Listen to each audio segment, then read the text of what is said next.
Gracias y paz ya con todos ustedes. Una vez más estamos por aquí con un nuevo video, con un nuevo amigo que tenemos de invitado. No olviden suscribirse, darle like al canal y compartir este video con alguien para que así usted nos siga apoyando al crecimiento de nuestro canal. Bienvenido Vladimir a mi plataforma. Gracias por aceptar esta humilde entrevista y estoy muy agradecida de que tú estés aquí hoy. Bendiciones. Vladimir, vamos a iniciar hablando un poco de tu vida. ¿Dónde nace Vladimir? Bueno, yo nazco en una pequeña ciudad, se podría decir un pequeño barrio, en el cual tiene como nombre Villafaro. Es un barrio allí donde es pequeño, no es tan poblado, pero allí en este barrio tan pequeño es donde pude nacer. Este es un barrio de San Pedro de Macorís, ¿verdad? Exacto. ¿Con quién tú te criaste? Me crié con mis padres y un hermano. ¿Cómo fue esa etapa en tu vida, de tu niñez, viviendo con tus padres y con tu hermano? Recuerdo que fue una etapa bien triste, ya que mi madre sufría de un ataque que ya por el tiempo se ponía, como dicen en el mundo, se ponía loca, se ponía a divariar. Ella no conocía a nadie. Ya ciertos tiempos tenían que medicarla, porque si llegaba el tiempo límite donde no la medicaban, ella perdía como la memoria, empezaba a maltratar a las personas. Y fueron momentos que cautivaron mi vida, momentos dolorosos, donde duraban noches sin dormir. Incluso al otro día tenía que tomar examen en la escuela y no podía, por causa de que por el sueño, por los maltratos, mi mamá se me estiraba encima. Y eran noches dolorosas, no tanto porque mi mamá se me tiraba encima, sino por verla en esta situación, ya que era mi madre, era la persona la cual me dio a luz, era la persona la cual yo más amaba en este planeta. Y al verla en esta situación, mi vida se degradaba, mi vida empezaba a marchitarse, mi vida empezaba a tomar otro rumbo, ya que yo decía que no tenía sentido, porque si la persona que yo más amo está pasando por cierta cosa, ¿qué sería de mi vida? Vladimir, ¿y tu padre? ¿Qué papel tiene tu padre en tu vida? Mi padre ha sido una de las personas también que me ha ayudado a crecer. Mi padre ha sido una de las personas que ha sido mi motor para el cual yo avanzar por aquello que tengo plasmado o los sueños que tengo plasmado, ya que este hombre desde mi niñez nunca me soltó, nunca me abandonó. Él veía la crisis de mi madre y lo que hacía era esforzarse más. Este hombre sabía llegar de trabajar, tenía un trabajo en el cual le decimos hoy en día guachimán. Este hombre pasaba malas noches, llegaba de su trabajo, ayudarnos a limpiar a mi madre, ayudarnos a bañar a mi madre, destrozado. ¿Qué edad tú tenías más o menos en ese tiempo? Más o menos tenía como alrededor de 16 a 17 años. ¿Y tu hermano?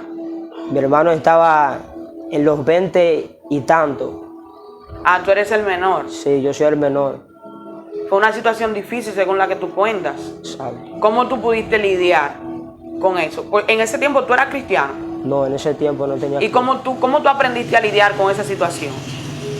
Yo conocí dos personas las cuales empezaron a ayudarme, que hoy en día agradezco a mi psicóloga Dorca y Rudy Valdés, las cuales ellas me enseñaron a lidiar con este problema, ya que me daban la fuerza para yo poder calmar esta situación, porque de verdad mis noches eran tan frías que yo decía, wow, ¿por qué si existía un Dios, cómo mi madre está pasando por esto? Incluso mi madre era fiel creyente de Cristo y yo no entendía por qué una persona le sirve a Cristo y sufre este ataque.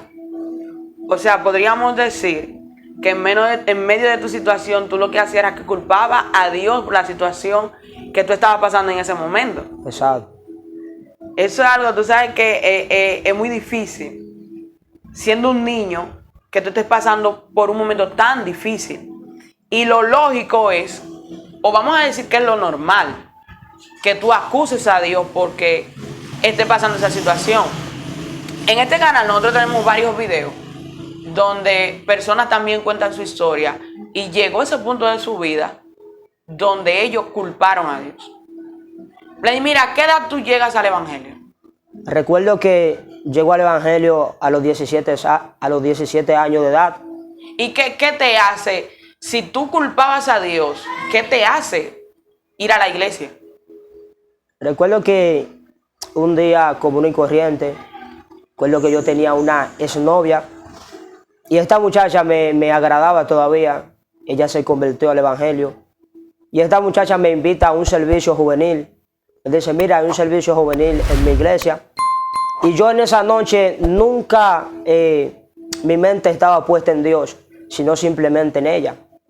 Y recuerdo que este ministro comienza a ministrar mi vida y me dice, no importa lo que tú dejes atrás, no importa por lo que tú estés pasando, Dios es la solución. Y comenzó a hablarme de un Dios y comencé a sentirme tan extraño, comencé a sentir una sensación tan extraña en mi vida, que marcó tanto mi vida, que yo dije, ese ser tan maravilloso que dicen que es Cristo, que dicen que Él soluciona hasta el más grande problema, yo decía, yo tengo que conocerlo, porque mi vida se está yendo a pedazos por la situación de mi madre. Y llegaste y aceptaste al Señor. ¿Qué cambió en tu vida en ese momento? En ese momento mi vida dio un giro. ¿Cambió de manera radical? ¿De una vez? No de una vez, sino al paso. ¿Cómo fue el proceso de cambio en tu vida? Ver a un Dios que tú culpabas, te conviertes. ¿Y cómo puedes ver a Dios ahora en el proceso en el que estás pasando? O con procesos que has pasado, lo vinculas con ese proceso y volver a culpar a Dios. En realidad no, porque luego que conozco al Señor, mi vida comenzó a dar un giro. Ya las personas que veían un error, ya empezaban a ver a un hombre de Dios. Ya las personas que veían a aquel que hablaba en contra de Dios, que culpaba a Dios por cualquier cosa, lo que estaba era enseñándole a otro que Dios era el camino y la verdad.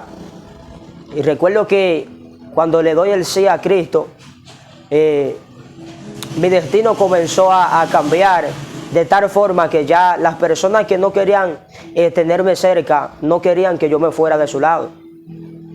No querían que tú te fueras de su lado. Exacto.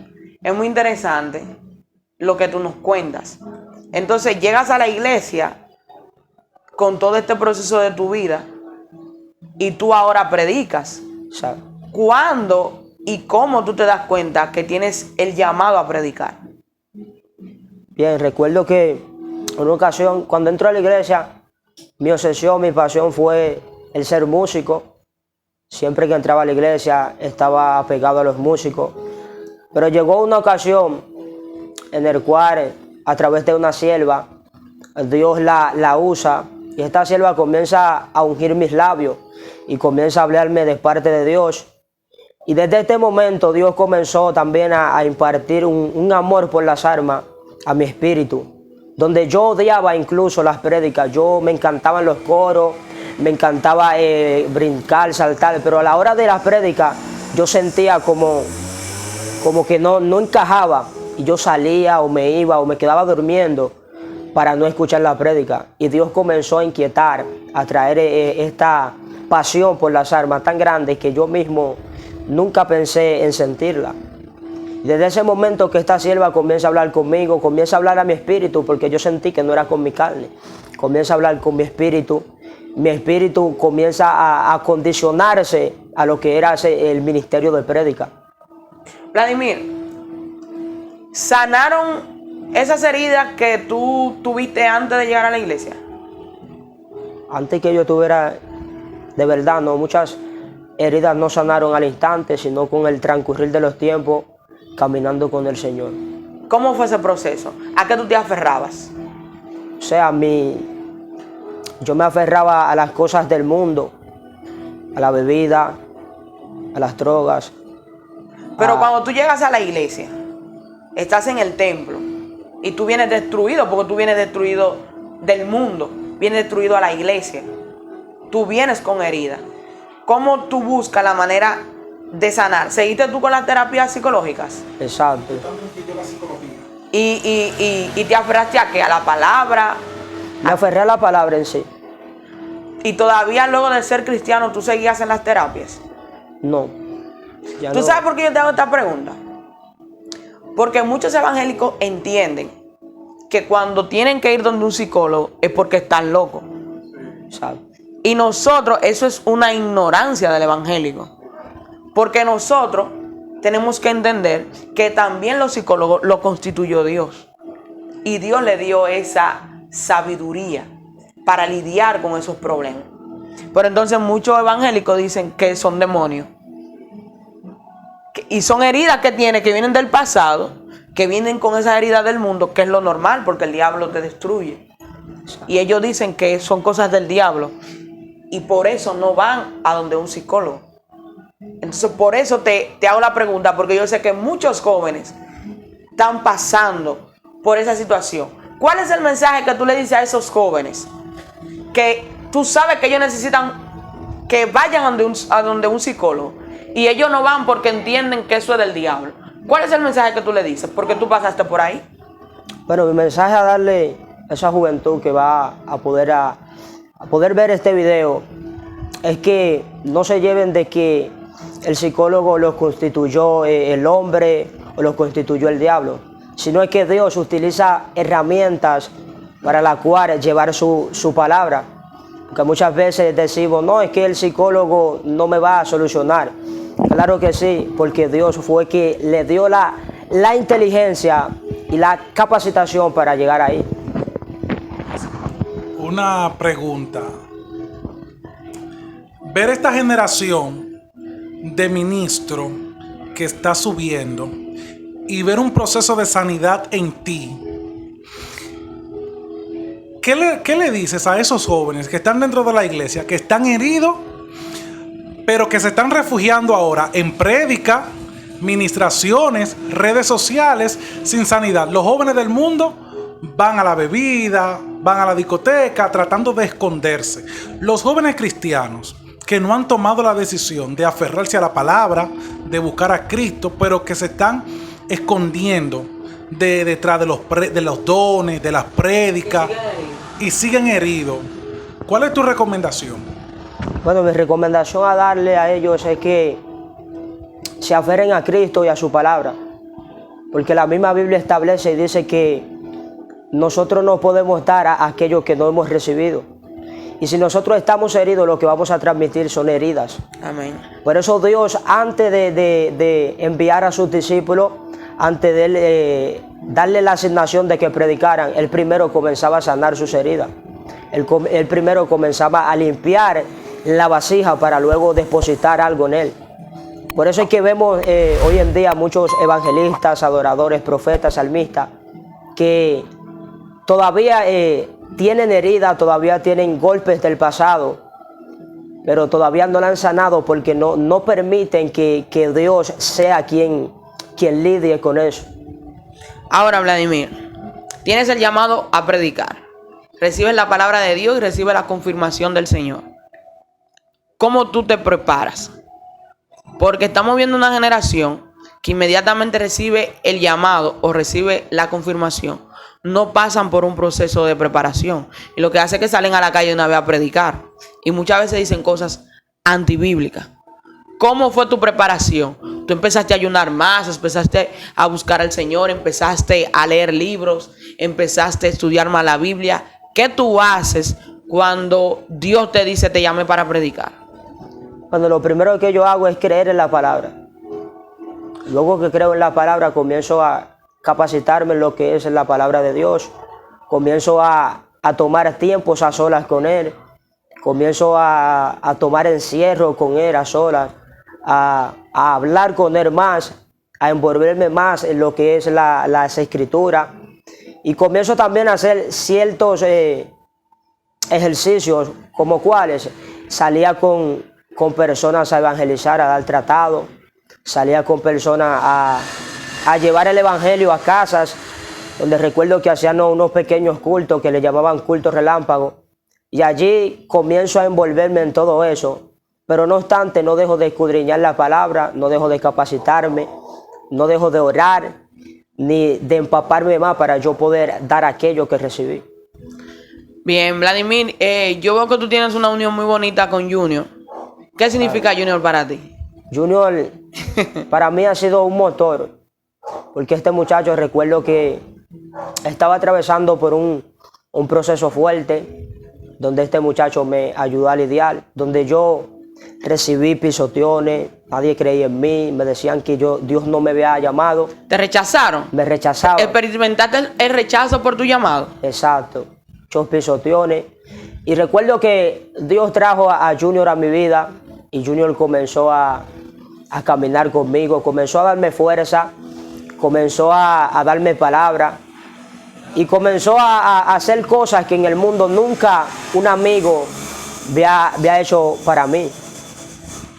Muy bonito lo que él, como tú identificas a un amigo y reconoces que a través de él Dios lo utilizó para ayudarte. Es una capacidad de humildad muy bonita que tú tienes y que lo acabas de manifestar ahora mismo. Porque si otro no lo dice, se queda callado. ¿Qué tú crees, Vladimir, para ir cerrando con este tiempo? ¿Qué tú crees que le falta a esta generación? O sea, tenemos una generación, yo diría que muy diferente a cuando yo inicié en la iglesia. Esta generación se mueve mucho por emoción. Pero yo estoy viendo, por ejemplo, jóvenes como Junior Félix, jóvenes como tú, jóvenes como Adonis, que Dios lo está levantando desde el anonimato. ¿Qué tú crees que le falta a esta generación? Yo digo que le falta a esta generación es moverse por dirección del Espíritu. Porque muchas veces tenemos que entender que tenemos tres voces las cuales hablan en nuestra vida. Tenemos que ser dirigidos por la voz del Espíritu Santo. Esta generación hoy en día ve a una persona llorar mientras está predicando. Esta persona simplemente, por ver a la persona llorar, comienza a decirle: tú estás pasando por esto, tú estás pasando por lo otro. Y no sabe si esa persona está llorando porque sintió el abrazo del Padre, porque sintió que el Espíritu Santo comenzó a ministrarle. Y comenzamos a ministrar, se podría decir, en la carne. Y por eso es que debemos aferrarnos más a Dios, de caminar conforme al Espíritu. Cuando habla de escuchar la voz de Dios y de experimentar la voz de Dios, me surge la pregunta que esta generación entonces, al ser o proclamarse tanto muy espiritual, ¿crees que esta generación tiene maestros, tiene mentores, a gente que se siente a escuchar, a gente madura, pastores, ministros? ¿Tú crees que esta generación se está sentando con líderes a aprender o se está devocando diciendo porque tengo mucho el Espíritu Santo? Dios me habló. Porque Dios me habló, porque es que ya yo tengo el ministerio, es que ya yo tengo el Espíritu Santo. Dios me unió. Sí, yo no tengo un pastor. Pastor, excúseme, pero ya Dios me habló. ¿Tú crees que esta generación se está sentando a aprender de lo que saben de esa gente espiritual en la iglesia? Porque hay gente espiritual que Dios te la pone como padre o como madre o como un mentor ahí al lado para que te enseñe de verdad. Y que cuando tú vienes de que endiosado, lo que te hace bajar. Sí. Espérate. Tú ves muy endiosado, muy bien que tú bajaste del mundo, pero te bajan. ¿Tú crees que esta generación está prestando atención a la voz madura, a la voz que viene a través de un mentor, de un maestro en la congregación? ¿Cómo la ves? Bueno, mira, muchas veces el orgullo es algo que derrumba muchas relaciones. Cuando, como tú decías, no, ya yo tengo la capacidad o tengo la madurez para yo dirigirme por sí mismo. Es el primer error de la persona cristiana. Porque nunca vamos a estar tan capacitados para no necesitar de otro. El mismo Jesús dijo: no vayan solos, vayan de dos en dos. Entendiendo que siempre va a haber un padre espiritual, siempre va a haber un mentor en el cual nosotros podemos refugiarnos. Porque solo no podemos. Y es necesario de que nosotros, no importando el nivel que Dios nos ponga, la estatura que Dios nos ponga en Dios, siempre debemos reconocer que el pastor tiene palabra para nosotros, que la hermana puede ayudarnos en una situación. Porque la misma Biblia narra que el que se enaltece será humillado. Por eso esta generación necesita de muchas personas que vivir humillado. No de como dicen, que simplemente lo viven pisoteando, sino de reconocer cuando alguien te reprende, cuando alguien te da una palabra que te hiere, pero es sanándote que está. Pero cuando entonces hablas del orgullo, que mencionaste una palabra muy específica, el orgullo. Pero, ¿y cuando esta generación no reconoce qué orgullo? Ejemplo, hablaste de que cuando lo pisotean. Lo que más muchas veces ha entendido parte de la generación que está creciendo en nuestras congregaciones es que lo primero que entienden es eso. Es que están opacando mi ministerio. Es que no quieren que yo salga. Es que yo no quiero que prediquen. Es que o asumimos que es una persona vieja ya o que vivió su tiempo. ¿Qué le dice a esa generación que está predicando de la plataforma del orgullo? Porque el orgullo se está viviendo más que nunca en nuestras congregaciones. Cuando entienden que tienen ministerio y que lo que están entendiendo es que lo están pisoteando. ¿Cómo tú identificas en que me están pisoteando y lo que me quieren ayudar? Fíjate que tú te das cuenta cuando alguien quiere pisotearte y cuando alguien quiere ayudarte. Por eso dicen que hay algo que se llama discernir entre las palabras. Cuando tú aprendes a discernir entre las palabras que te están pisoteando a que te quieren levantar y ayudarte, ya tú reconoces. Porque una persona la cual comienza a pisotearte, ella te la tira en cara y te dice, mira, tú no das para esto, tú no calificas para el llamado de Dios. Pero cuando una persona te está ayudando, te dice, mira, Vladimir, Chailin, dijiste una palabra en el altar, la cual estaba fuera de contexto. Para la próxima, trata de arreglar ese problemita. Pero, ¿y si no te lo dicen así, con palabras bonitas? Si tu líder no te habla con palabras bonitas, ¿cómo tú toleras con tu líder que sí te quiere ayudar, pero él no está usando palabras bonitas? Él está diciendo, te equivocaste, lo hiciste mal, tú estás predicando mal. ¿Cómo un joven lidia con eso? O el pastor le está diciendo. ¿Cómo mandas? ¿O cómo un joven debe lidiar con eso? Cuando no existe la palabra bonita como le estás diciendo. Bueno, yo pienso que al momento de que las palabras suenen crudas, las palabras suenen sin sabor, el momento es hacer silencio. ¿Cuándo esta generación hace silencio? Que aprenda a cerrar la boca. Y a escuchar. Hacer silencio y escuchar a lo que la persona está diciendo. Porque somos muy dados a responder. Porque yo sé de lo que digo, que dos personas discutiendo nunca van a llegar a un punto final. Si yo veo que tú estás tratando de elevar tu voz por encima de la mía, yo lo que hago es hacer silencio y dejar que tú hables. Y algo muy interesante que él dijo también, el discernir la palabra. O sea, porque también puede venir, una palabra puede venir para destrucción tuya, pero puede venir con un tono suave. ¿Tú entiendes? Pero guiándote a tu destrucción. Exacto. Pero obligado tú tienes que discernirla. Si tú disiernes la palabra, independientemente sea que venga suave o que venga cruda, tú vas a saber si es de Dios o no es de Dios. Eso es así. Vladimir, ¿qué significa Fisnel Maslén para ti? Ahora que estábamos hablando de los padres espirituales. Bueno, ese hombre de Dios, el cual es mi padre espiritual, el cual es mi hermano, mi amigo, significa de gran valor en mi vida, ya que este hombre nunca se apartó de mí, vinieron procesos, levantaron críticas, y este hombre siempre ha creído en mi ministerio, siempre ha creído en mi llamado. Este hombre, en los momentos que yo pensaba que no había pastores, pensaba que simplemente el pastor estaba por estar, es donde él me mostró lo contrario. Ha sido más que un pastor. Ha sido más que un pastor, ha sido como mi padre, se podría decir. Interesante, Vladimir.